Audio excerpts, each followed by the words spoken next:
The Hardy Boys. The Tower Treasure.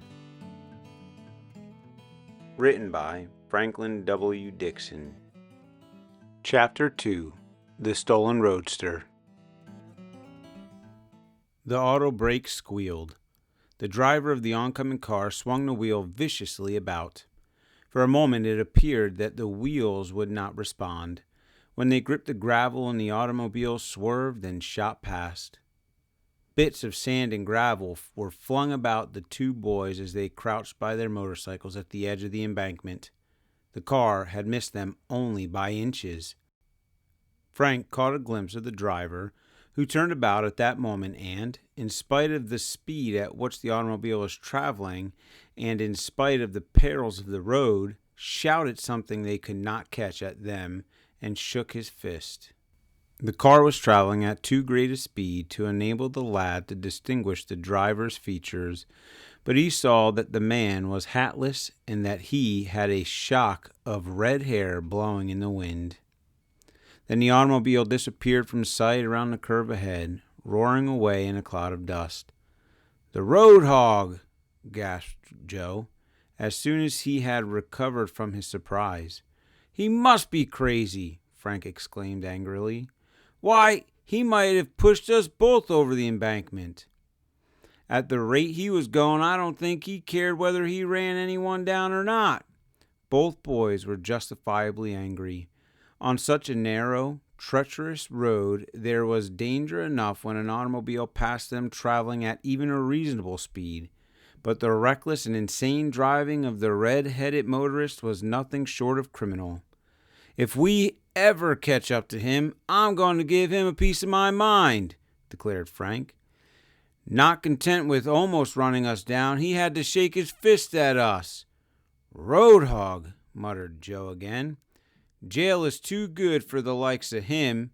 If it was only his own life he endangered, it wouldn't be so bad. Good thing we only had motorcycles. If we had been in another car, there would have been a smash-up, sure."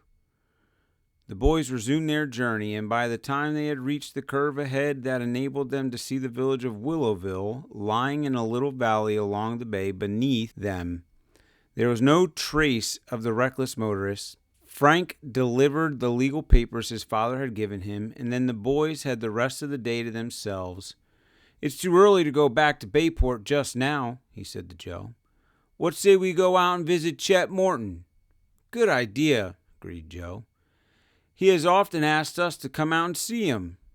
Chet Morton was a school chum of the Hardy boys. His father was a real estate dealer with an office in Bayport, but the family lived in the country, about a mile from the city. Although Willowville was some distance away, the boys knew of a road that would take them across country to the Morton home, and from there they could return to Bayport. It would make their journey longer, but they would have the pleasure of visiting their chum.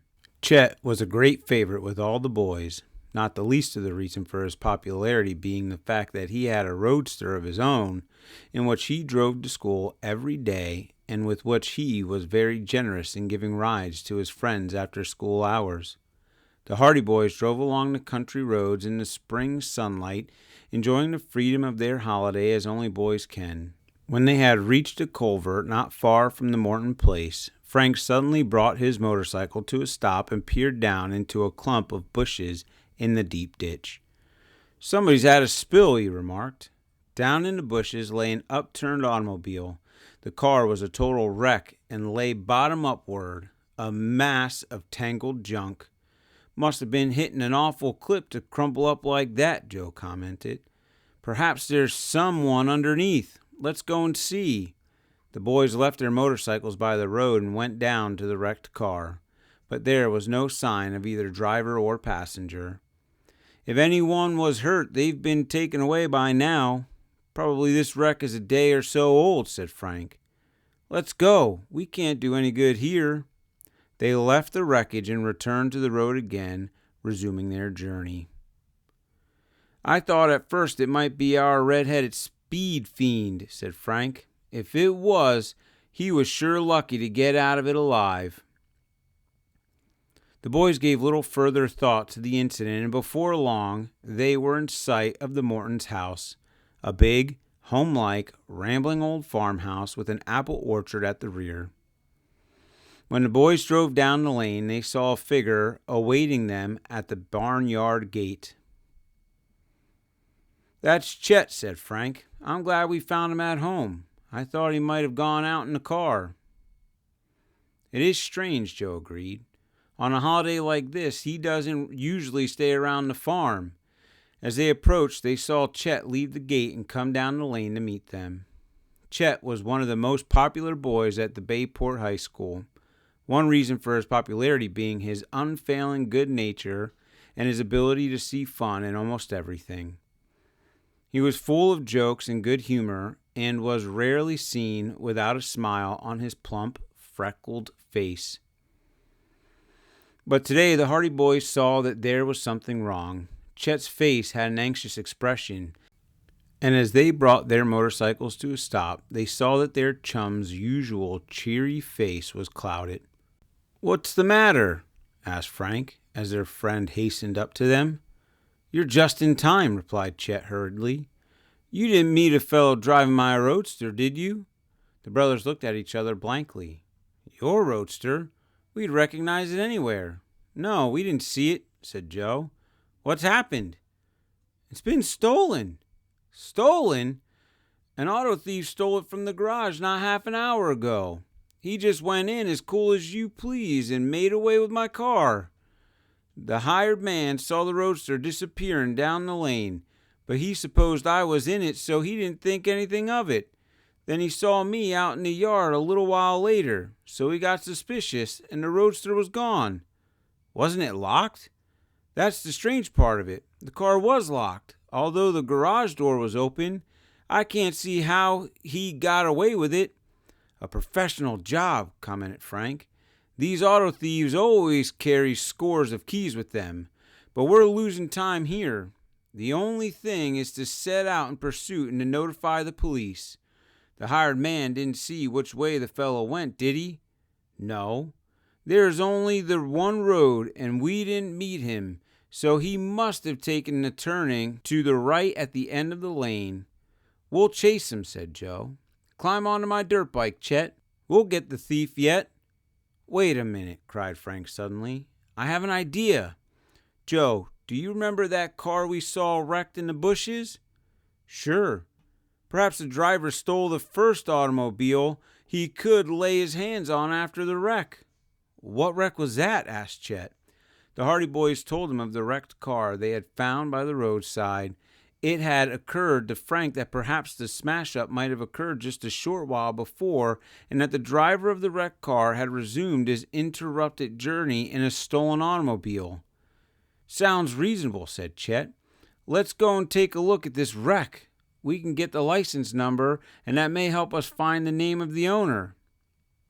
The motorcycles roared as the three chums set out back along the road toward the place where the upturned automobile had been seen among the bushes. The boys lost no time in reaching the place, for they realized that every second was precious and that the longer they delayed, the greater was the advantage to the car thief. The car had not been disturbed, and apparently no one had been near it since the boys had discovered the wreck. They parked their motorcycles by the roadside and again went down into the bushes to examine the wrecked car. To their disappointment, the car bore no license plates. "That looks suspicious," said Frank. "It's more than suspicious," said Joe, who had withdrawn a little to one side and was examining the automobile from the rear. "Don't you remember seeing this car before, Frank? It didn't occur to me until you mentioned the matter of license plates. I have been wondering if this isn't the same car that passed us on the shore road at the curve," replied Frank slowly. "It is the same car. There's no doubt of it in my mind. It didn't have a license plate, I noticed at the time, for I wanted to get the fellow's number. And it was a touring car of the same make as this. You're right, Joe. There's no mistake. The red-headed driver came to grief in the ditch just as we said he would, and then he went on to the nearest farmhouse, which happened to be Chet's place, and stole the first car he saw. The busted car was the one the fellow was running who nearly sent us over the cliff, Joe declared. And it's 10 chances to 1 that he's the fellow who stole Chet's roadster. And he's redheaded. We have those clues anyway. And he went on past our farmhouse instead of turning back the way he came, cried Chet. Come on, fellas, let's get after him. There was only a little bit of gas in the roadster anyway. Perhaps he's stalled by this time. Thrilling with the excitement of a chase, the boys clambered back onto the motorcycles, and within a few moments a cloud of dust rose from the road as the Hardy boys and Chet Morton set out in swift pursuit of the red-headed automobile thief.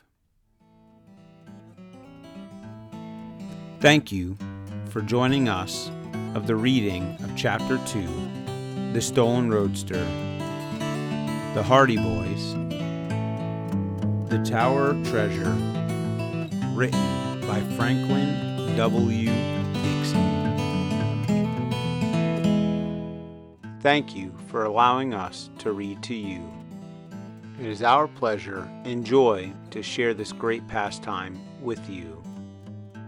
We ask that you like, share, and subscribe for more great readings. Have a great day.